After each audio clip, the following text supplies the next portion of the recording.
ஆதன் news நேயர்களுக்கு வணக்கம். நான் கவிபாரதி. தலைப்புச் செய்திகளை காணலாம். வக்ஃப் வாரிய சட்ட திருத்த மசோதா நாடாளுமன்றத்தில் நிறைவேறியிருப்பது மகிழ்ச்சி அளிக்கிறது. பிரதமர் மோடி பெருமிதம். இந்தியாவில் மக்கள் தொகை கணக்கெடுப்பை உடனடியாக நடத்த வேண்டும். நாடாளுமன்றத்தில் விடுதலை சிறுத்தைகள் கட்சி தொல் திருமாவளவன் வலியுறுத்தல். தொடர்ந்து ஏறுமுகமாக இருந்த தங்கம் விலையில் திடீர் சரிவு. சவரனுக்கு 1280 ரூபாய் குறைந்தது. அரசு போக்குவரத்து பேருந்துகளுக்கான டிக்கெட்களை இ-சேவை மையங்களின் மூலம் முன்பதிவு செய்யலாம். விரைவில் புதிய வசதி அறிமுகமாகிறது. நாகர்கோவில் பகுதியில் கனமழையின் போது மின்னல் தாக்கியதில் பற்றி எரிந்த தென்னை மரம். சமூக வலைதளங்களில் வைரலானது வீடியோ. இனி தொடர்வது விரிவான செய்திகள்.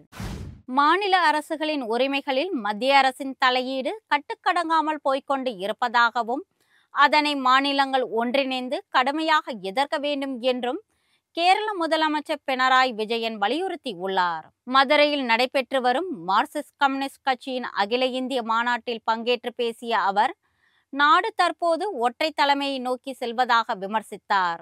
மாநில அதிகாரங்களும் சுயாட்சி உரிமையும் பறிபோகாமல் இருக்க கூட்டாட்சி தன்மையை நிலைநிறுத்த வேண்டியது மிகவும் அவசியம் என்றும் பினராயி விஜயன் மாநாட்டில் வலியுறுத்தியுள்ளார். வக்ஃப் சொத்துக்களை முறைப்படுத்துதல் தொடர்பான சட்டத்திருத்த மசோதா மக்களவையை தொடர்ந்து மாநிலங்களவையிலும் நிறைவேற்றப்பட்டுள்ளது. நேற்று மாநிலங்களவை மசோதா தாக்கல் செய்யப்பட்டதும் அதன் மீது நீண்ட விவாதம் நடைபெற்றது. எதிர்க்கட்சிகள் இதற்கு கடும் எதிர்ப்பு தெரிவித்த நிலையில் சுமார் 12 மணி நேரம் வரை நடந்த விவாதத்திற்கு பிறகு நள்ளிரவில் அதன் மீது வாக்கெடுப்பு நடத்தப்பட்டது. மசோதாவுக்கு ஆதரவாக பெரும்பான்மை வாக்குகள் கிடைத்ததால் இந்த மசோதா நிறைவேற்றப்பட்டுள்ளது. வக்ஃப் வாரிய சட்டத்திருத்த மசோதா நாடாளுமன்றத்தின் இரு அவைகளிலும் நிறைவேற்றி இருப்பதற்கு பிரதமர் மோடி வாழ்த்து தெரிவித்துள்ளார். இது தொடர்பாக அவர் வெளியிட்டிருக்கும் எக்ஸ் தள பதிவில், நாடாளுமன்றத்தில் வக்ஃப் சட்ட திருத்த மசோதா நிறைவேற்றப்பட்டிருப்பது திருப்புமுனையாக அமைந்துள்ளது என குறிப்பிட்டுள்ளார். நீண்ட காலமாக ஒதுக்கப்பட்டவர்களுக்கும் வாய்ப்பு மறுக்கப்பட்டவர்களுக்கும் இந்த மசோதா உதவும். நாடாளுமன்றம் மற்றும் கூட்டுக்குழு விவாதங்களில் பங்கேற்று தங்கள் கருத்துக்களை வெளிப்படுத்தி சட்டங்களை பலப்படுத்த பங்களித்த அனைத்து உறுப்பினர்களுக்கும் நன்றி தெரிவிப்பதாகவும் பிரதமர் மோடி பதிவிட்டுள்ளார்.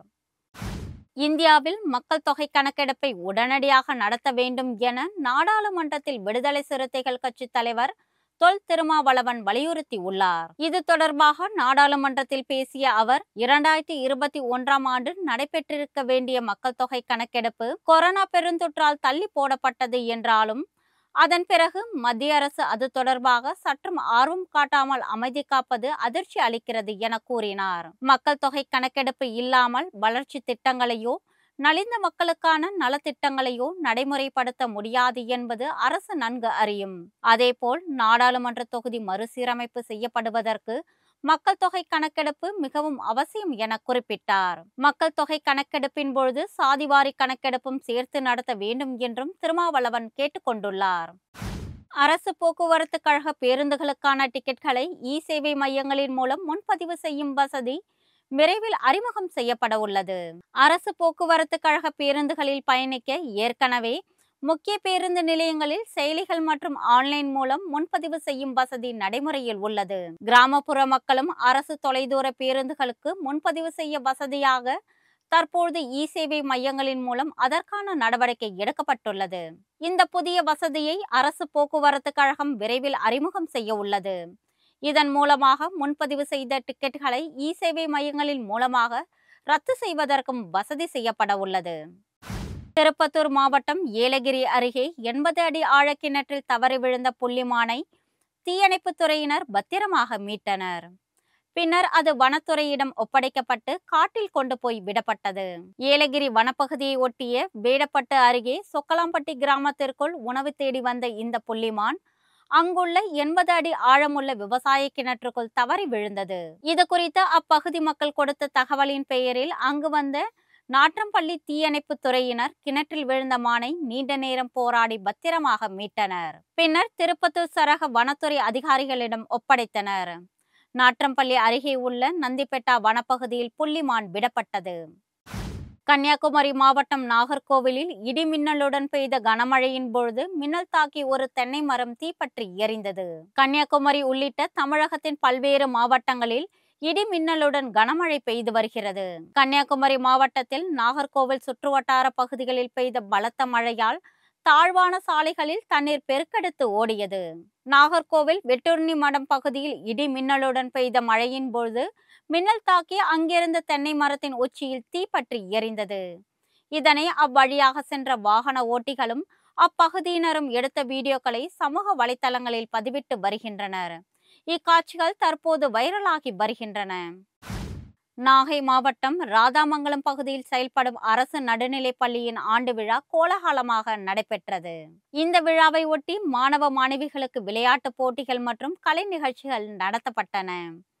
வெற்றி பெற்ற மாணவ மாணவிகளுக்கு பரிசுகளும் கோப்பைகளும் வழங்கப்பட்டன. கலை நிகழ்ச்சிகளில் பங்கேற்று சிறப்பாக தங்கள் திறமையை வெளிப்படுத்திய மாணவர்களுக்கும் பரிசுகள் வழங்கப்பட்டன. மேலும் இந்த ஆண்டு விழாவிற்கு சிறப்பு சேர்க்கும் வகையில் மாணவ மாணவிகள் பங்கேற்ற கலை நிகழ்ச்சிகளும் நடைபெற்றன. கரகாட்டம், பரதநாட்டியம் போன்ற பாரம்பரிய நிகழ்ச்சிகள் விழாவிற்கு சிறப்பு சேர்த்தன. தனியார் பள்ளிக்கு இணையாக அரசு பள்ளியில் நடைபெற்ற இந்த ஆண்டு விழாவை அப்பகுதி மக்கள் பலரும் ஆர்வத்தோடு பார்த்து ரசித்தனர். மத்திய கிழக்கு ஆசியாவில் பாலஸ்தீன எல்லையில் அமைந்திருக்கும் காசா நகரம் மீது இஸ்ரேல் நடத்திய வான் தாக்குதலில் 54 பேர் கொல்லப்பட்டனர். இவர்களில் பெண்களும் குழந்தைகளும் அதிக அளவில் உயிரிழந்து இருப்பதாக தெரிவிக்கப்பட்டுள்ளது.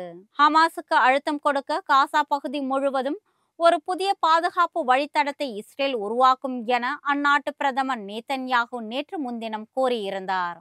அதன் தொடர்ச்சியாகவே இந்த தாக்குதல் நடத்தப்பட்டு இருப்பதாக கூறப்படுகிறது. கடந்த 2023ஆம் ஆண்டு முதல் இஸ்ரேல் பாலஸ்தீனம் இடையே போர் நடந்து வரும் நிலையில் கைதிகள் பரிமாற்றம் மூலம் போர் நிறுத்த பேச்சுவார்த்தைகள் நடத்த திட்டமிடப்பட்டது. அதில் உள்ள சிக்கல்கள் காரணமாக மீண்டும் போர் தீவிரமாகி இருக்கிறது. ஆபரண தங்கம் விலை தொடர்ந்து அதிகரித்து வந்த நிலையில் இன்று ஒரே நாளில் சவரனுக்கு 1280 ரூபாய் குறைந்துள்ளது.